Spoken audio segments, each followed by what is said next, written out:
Hello there, YouTube land. Welcome back. So, today we are starting on our month-long fun of werewolves for Halloween. So basically today we're going to start with folklore, and we're calling it kind of a howl through history. And, bear with us because there's so much information. There We is. don't have a choice but to read, but we're going to try and not make it too boring. We're not going to make it story time. So, starting out, werewolves are incredibly well known, and they're well established even throughout history of just about every single culture in the world. There's a werewolf myth. Yeah. And for the sake of time, we are not going through all of them. I mean, that would be interesting, I think, but the video would be like 3 hours long. We'll leave you guys with something to look up. Yes. So, we're not going to examine every single bit of lore about our furry friends, but rather we're going to give you a tooth sliver, if you will.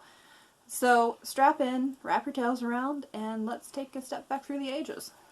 So, one of the oldest werewolf tales comes from the 2nd millennia BC, and it's the story of Gilgamesh.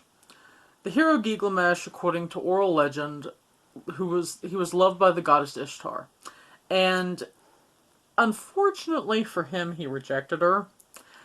Maybe fortunately, given what the myth actually goes through. So, at the same time, while this is happening, there's a young shepherd who also was in love with her, and he made many devotions to her shrine, and she enjoyed this for a while. And then his devotion, Ishtar got tired of it, and so she turned him into a wolf, so that he was torn to shreds by his hunting hounds. So maybe Gilgamesh wasn't quite so wrong in that rejection. Ishtar was very fickle in her choices. So kind of continuing that walk through ancient history, it kind of brings us around to 771 BC. And we get to one of the more well-known werewolf myths of Remus and Romulus. Now the legend states that these sons were twins. They were born to the Roman god Mars, aka Ares, god of war, if you're in the Greek pantheon. And unfortunately he dallied with a Vestal virgin, Rhea Silvia. So when the twins were born, their mother took them out to the woods and left them to die, which is really rather sad. It is. And they were stumbled upon by a foraging she-wolf.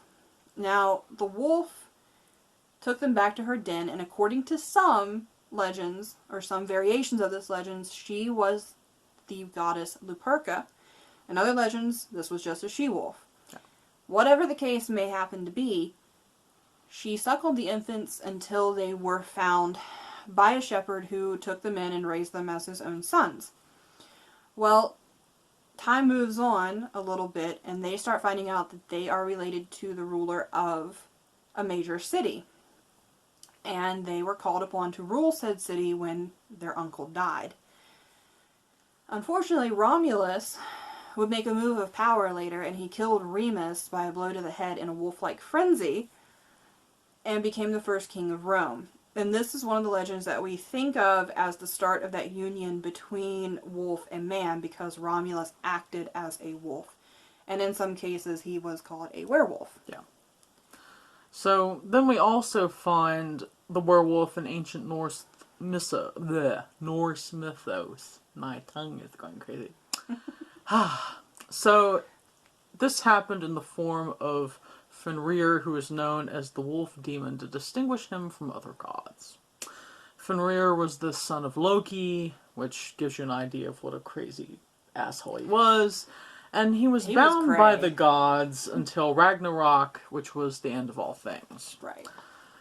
Unfortunately, he burst free, killed Odin, and brought about the end of the universe before he was slain by Vidar, the second strongest of the gods and Odin's son.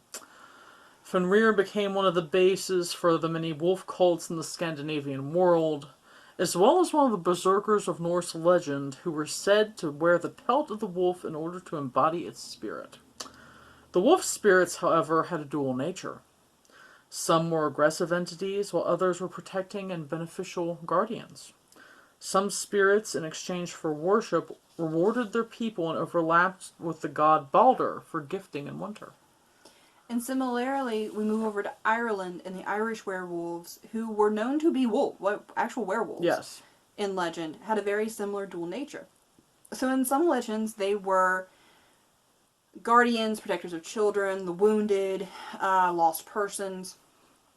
But on the other hand, they were recruited by the kings of Ireland in the old days because they had a predatory-like and aggressive behavior, very similar to what you would see in the Berserkers, and it wasn't beneath them to do a nocturnal raid or two, which is a kind of staple in Scottish and Irish myth. So in that, they were said to be very similar to the Norse legends. So then we even find evidence of the wolf's protection in Native American belief systems as a totem, spirit, or guide animal to many tribes. But on the other hand, we see the werewolf legend crisscross with the Navajo shape changers known as skinwalkers, which were associated with shape-changing witches and weren't really good people. No, skinwalkers were not good. And, you know, the monsters. Yeah. So, you know, there are other legends that speak of shape changers that are not skinwalkers among the tribes, though. So werewolves have a very interesting, rich history in the Native American cultures. And I think it was the Shoshone tribe to where they were attacked and the women and the children ran to the woods and a pack of wolves came upon them, and instead of attacking them, they formed a ring around them and attacked the people that were invading them. So the wolf has that huge dual nature yet again. Mm-hmm.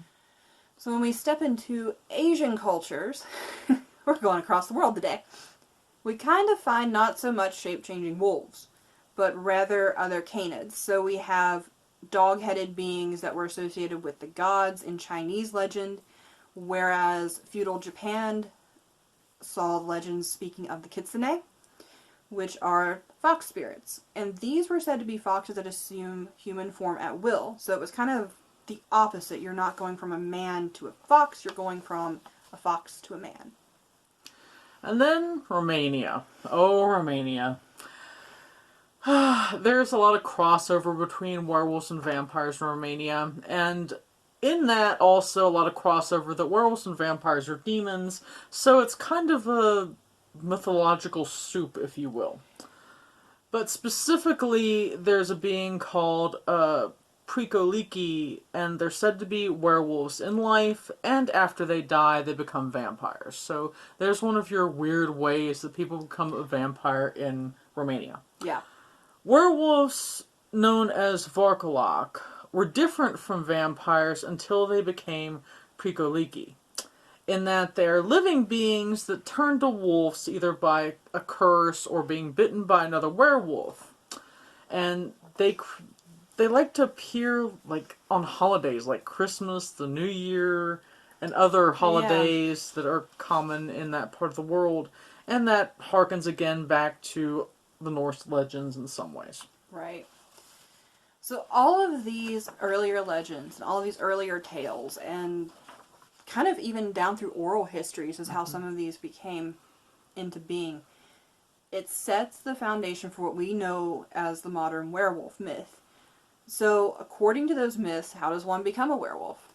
Well, if we look back through time, let's see, you're cursed by God, you pissed off a witch, and she got you. You're bitten by another werewolf, or you're born a werewolf or a shape changer. In some of those myths, you're tied to the phases of the moon. In other myths, you can assume your form at will. And the Lugaru are another werewolf legend that's central to America that's tied to the phase of the full moon. And, you know, the human will become a wolf after the curse or affliction is placed, and every moon cycle they will have to change. And that kind of overlaps with what we know now, because they didn't know it then. Mm-hmm. The modern werewolf myth is often thought to cross over with the mental affliction of lycanthropy.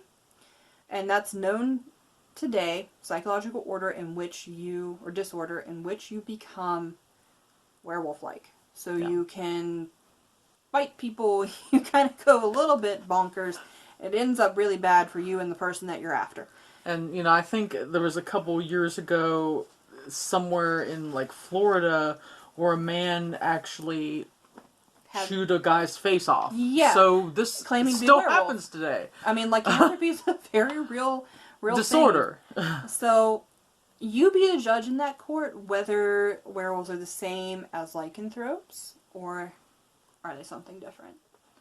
And, there are many werewolf tales across the span of time and history. Hollywood has definitely dipped their finger into that well.